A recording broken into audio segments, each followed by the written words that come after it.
The worst game in history that killed an entire company. In the early 80s, video games were booming.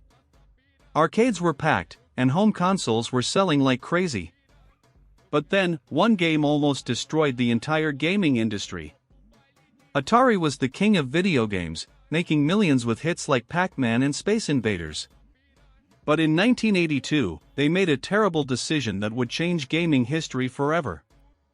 Hollywood had just released E.T. the Extra-Terrestrial, one of the biggest movies of all time. Thinking it would be a goldmine, Atari rushed to make an E.T. video game, but here's the problem: they gave the developer only 5 weeks to make it. The result?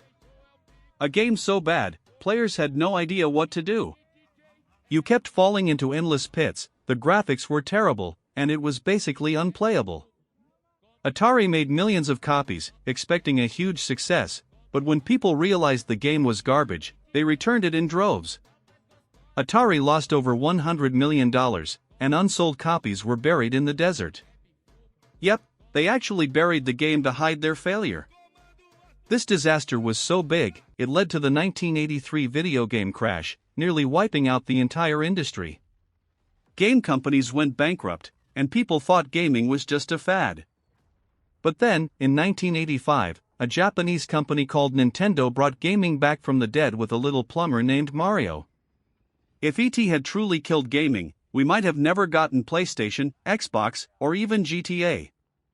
What's the worst game you've ever played? Let me know in the comments.